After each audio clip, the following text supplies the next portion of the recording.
Let's do it. All right, on this episode of Bowks Talking Bouts, very excited to be talking to an individual competing at RAF 6, and that goes down on February the 28th. We have a very intriguing championship showdown as well with David Carr stepping out there against Bubba Jenkins, and great having Bubba on Bowks Talking Bouts today. How you doing, man? I'm doing very well, my man. How are you? Is my camera working right now? Can you see me? I just turned off, actually. Actually, I was getting a phone call. I got friends trying to call me right now as our interview is starting. Yeah, yeah, Ah, yeah. there we go. Sorry for that. How you doing? No, no worries, man. Fair enough. Bubba Jenkins is a guy people want to hit up and see what's going on. I mean, you got this big RAF championship showdown coming up, so yeah, you're a man people want to be in touch with. Yeah, man. It's good. I got a world title on the mat on the line, and I'm excited about it going against my little bro. So it's a fight at the family reunion. And maybe explain that for people who aren't as familiar with what you're talking about, like the little brother kind of dynamic. Like, can you flesh that out a little bit in terms of that? Yeah, absolutely. So, me and my boy David Carr are going to put on an absolute show for the wrestling community on one of the biggest stages in pro wrestling. RAF 6 at Arizona State, and well, it's in Tempe. It's at Arizona, February 28th. Like I said, he's my little bro. I'm the same age and age group of his older brother Nate Carr, and I've been a mentor to the family and everything like that. But there's been a discrepancy over the big plate at the family reunion, and I told him that was my plate. He told me it was his plate, and now we gotta go to the backyard and figure it out. But no, it's just all love, man. I'm excited because iron sharpens iron in this case, and the real fans, the real wrestling community, really get a treat because they get to see two styles that are very similar, and it can be like the newer version of the same style. So you get like the BMW with the BMW XLX or something like that. It's just kind of cool differences. And it's so cool because when I've seen people describe David Carr's style, like just referring to it as like a lesson in pace and discipline and staying composure under pressure, elite technique, like to your point, very much sounds like attributes that you yourself bring to the table. So a very exciting matchup.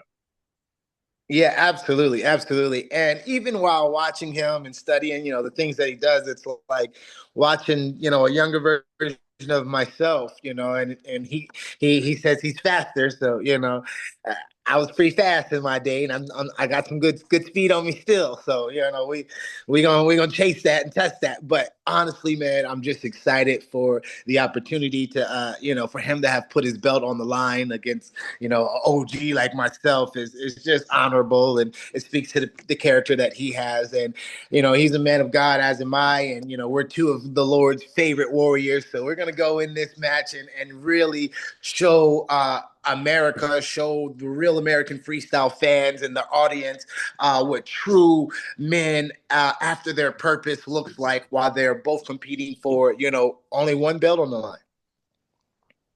And it's so cool because you obviously have well documented history with like Penn State and Arizona State. And I was coming over that looking at a flow wrestling feature on that impressive body of work you put together. It's just so cool to see this as an option because I think like the pipeline kind of element there at that point was almost like, oh, you had this great amateur wrestling career. Obviously, you can do great things in MMA, but people now have a lane where they can go straight professional wrestling, as you described before. So it's great that wrestlers now have that other option, and it's just not necessarily diving right into the mixed martial arts pool, as it were.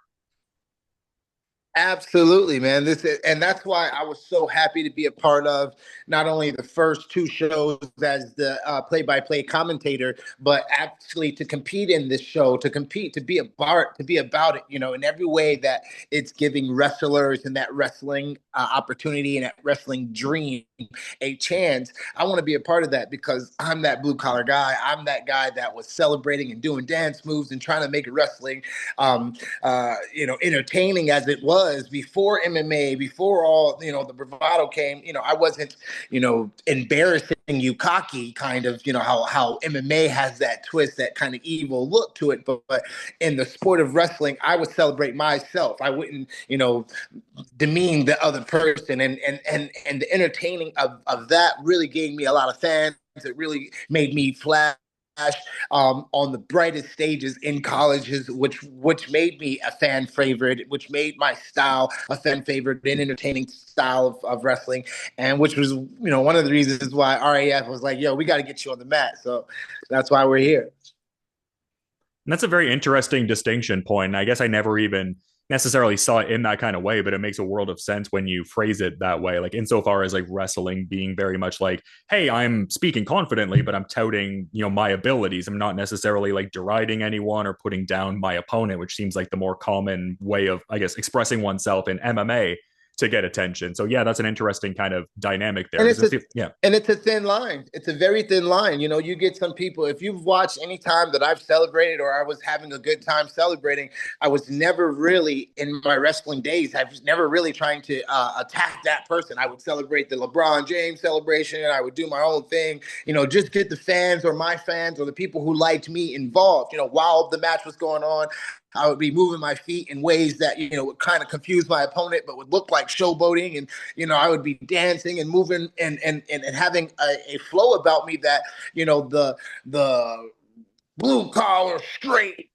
edge kind of guy wouldn't really dig that. And my culture isn't one that kind of wrestled like that. I wrestled for my culture. I wrestled as an athlete that happened to pick the sport of wrestling, not a wrestler that happened to turn into, an athlete. I could have done other sports. And the fact that wrestling spoke to me and the way that I was speaking to wrestling, I came up in a community of Virginia where it was a little bit of a hidden backlash to be a bravado-ish Black athlete. I came up in the Michael Vick, Allen Iverson era, and those were my mentors. Those were the guys that were teaching us not only how to win but to entertain as well. So when I took that to the wrestling mat, it immediately blew up, and it wasn't always the most fan loved. Yeah, there's interesting machinations to all of those kind of pieces and stuff like that. So great to see that. I guess it's more, I guess, normalized and well received now as far as like people, I guess, getting where that's coming from and stuff like that. Well, it took one white guy named Conor McGregor to show the world how he does it, and now it's a little bit more acceptable. So I'll just leave it at that. Yeah, I mean, that is a very fair point. I guess certain things kind of like, yeah, can seem very cyclical in a certain regard too, because I feel like there's even a segment of people who are maybe like, oh, I don't really even know about that kind of like trash talk. Like maybe that's like a little too much. But just, I guess, just say everything's kind of like cyclical, and sometimes what's in style is past X amount of years later. But we're talking about the here and now, and I'm excited about RAF 6, certainly. Like Aljamain Sterling stepping in for Chad Mendes to face Benson Henderson. I mean, that's an incredible contest in and of itself. Absolutely. I'm excited for both of those guys, friends of mine, guys that have gone into the sport. That was one of the things that I was talking about when I got an offer for the wrestling. I always wanted to go, and I appreciate the David Carr matchup. I appreciate the world title and everything that I'm getting from RAF for this opportunity. But my biggest thing was I only went to MMA because we didn't have this. You MMA fighters got to come see us now. Some of those, Tony Johnsons and those guys that were, champions in MMA, they got to come to the wrestling world. We went to y'all craft, to try our hand because there was no sport for us. Now, I mean, there was no pro for us to make a living. Now y'all got to come see us. And I think that, that's what I'm really very, very interested in. And more MMA matchups, more MMA names coming to the sport, coming to RAF. And, I'm after I win this title, that's exactly what I'll be looking forward. Yeah, and I mean, kind of interwoven within that, just in terms of like big name MMA fighters coming over. I saw Merab Dvalishvili is competing at RAF 8. That's massive. Absolutely. Absolutely. And we keep racking them up at RAF. So that's just a really cool opportunity and real cool thing to be a part of. No, completely. And then someone who has tested skills in an MMA context with Merab, Henry Cejudo, going to be headlining this. It was cool. I saw circa a couple of years ago. He did a video breaking down your path within the PFL and whatnot, and facing Uriah Faber in the headliner of this card. I mean, that's just another really cool matchup. Like two guys who have that big cachet and mixed martial arts, but obviously came from that wrestling kind of background and everything. Yeah, know both of them very well. Me and Cejudo go back to, back when I was wrestling in Junior Worlds and different things like that. And he was competing for the Olympics and back at Colorado Springs. And, Uriah Faber got me 5 tickets to our fight in Phoenix. And I believe Benson jumped off the wall. Pettis jumped off the wall and kicked Benson in the face on that night. So I got history with those guys. They allowed me to, get some game from them along the ways. And, I'm excited for both of those guys to be headlining a big card in Arizona where, the West Coast is going to put out. I've heard that, it's almost a sold out event and it's going to be people everywhere for this one.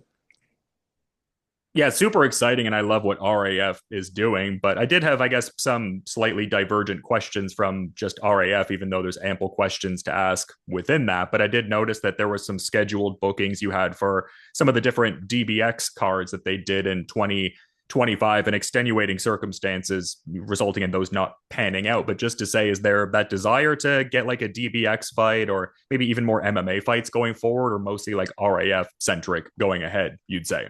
Yeah, no, absolutely. I had a really rough year last year, and some personal issues, some things going on in my life, and I'm just so grateful to be here. Not like I was dealing with any death or anything, but the Lord has strengthened me to be at a place of resolve, and I'm excited about what this year could be. My 18 wasn't their 18, and my age now isn't their age now. So, I still don't have a gray hair on me. So I'm still in the heart and the mindset of a DBX or, fights in the future. This is what we do. This is what we do, baby. I'm the bad man. I've been grinding at this. I've been winning world titles since 2008, and we're on 2026 now, and I'm still excited for every opportunity that I get to compete, every opportunity that I get to show the world how the Lord can use someone who not only is in His will but prays and constantly is after the people. I'm after showing love, leading with love, and showing my inspiration and my joy to the worlds out there. That's why I believe my smile is so dynamic. That's why the oxymoronic name is, bad man, but I'm a good guy. And where does that come from? Like, is that you tapping into a certain different kind of energy when you're competing, I suppose, or like what's the dynamic there?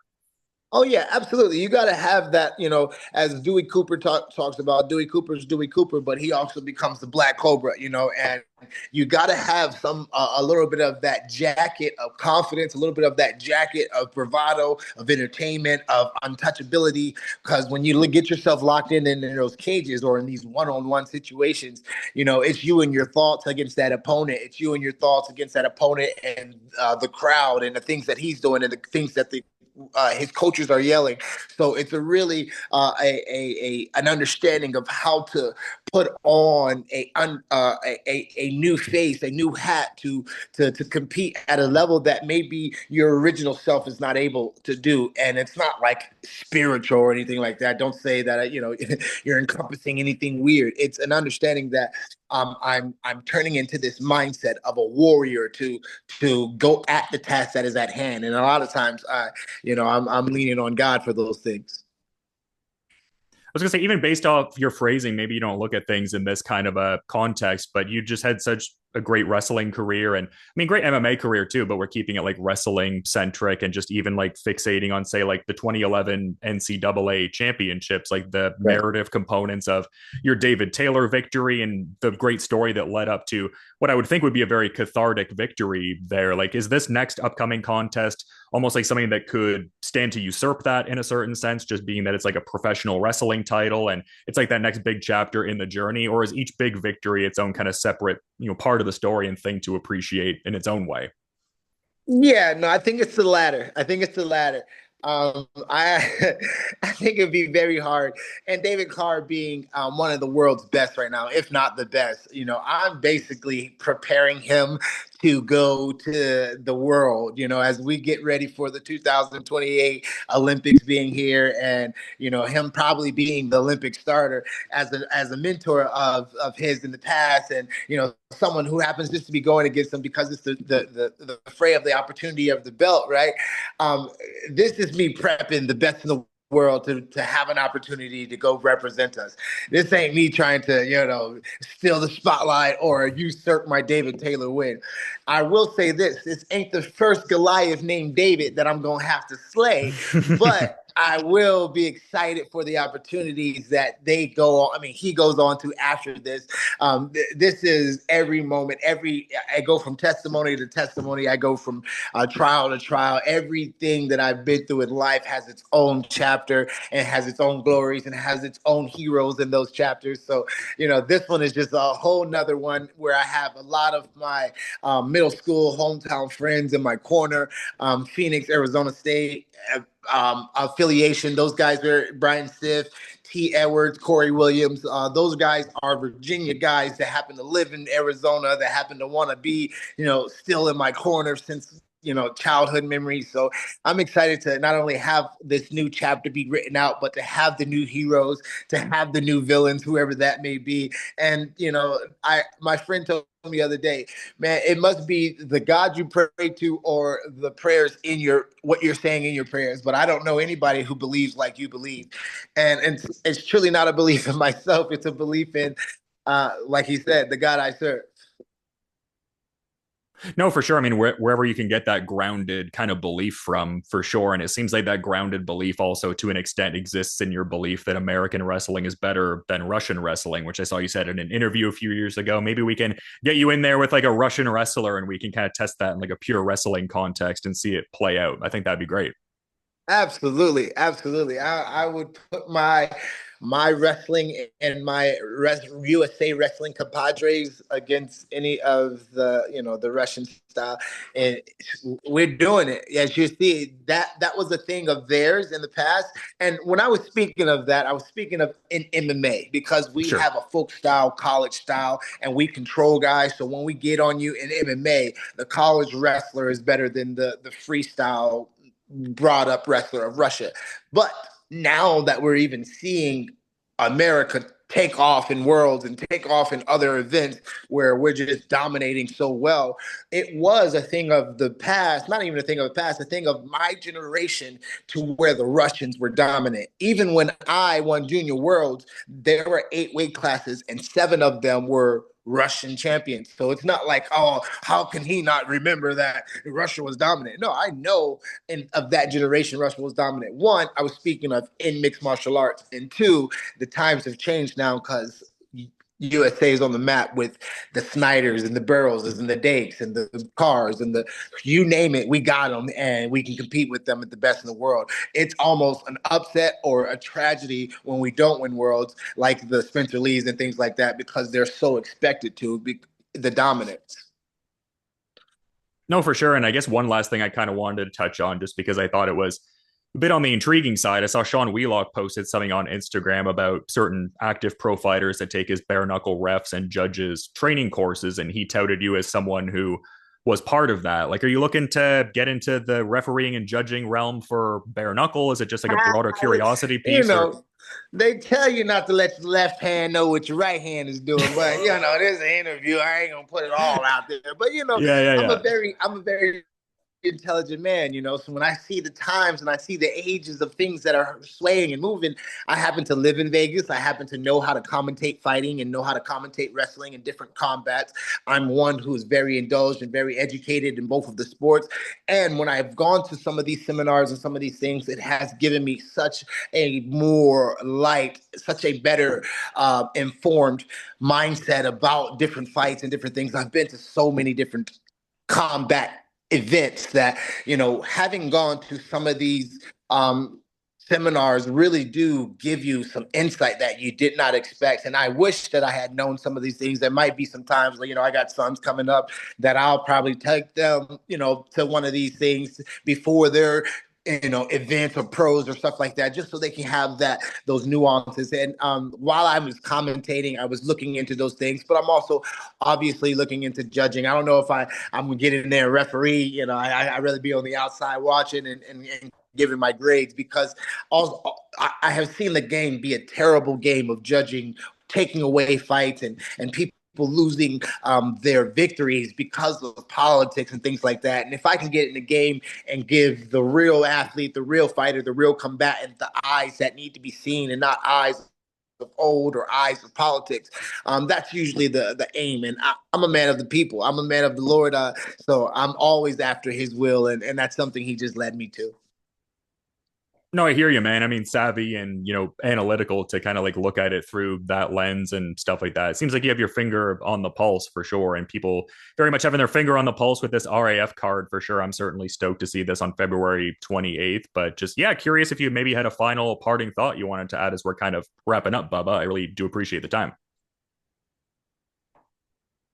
Yeah, man, it's fight week. And like I said in the interview earlier, I think this is a good closing statement. This ain't the first David. This ain't the first Goliath named David that I done slayed. So I'm excited for this matchup and see you guys on Saturday. Yeah, I think this is a matchup that's really understandably garnering the intrigue of a lot of people for sure. And that speaks volumes considering how stacked the card is. So, again, thanks so much for the time ahead of such a great contest. Man, I'm stoked to see it. And yeah, all the best. Thanks so much for making time during fight week too, no less. And have a good rest of your day, man. All right, boss man. Thank you for the interview. Appreciate it.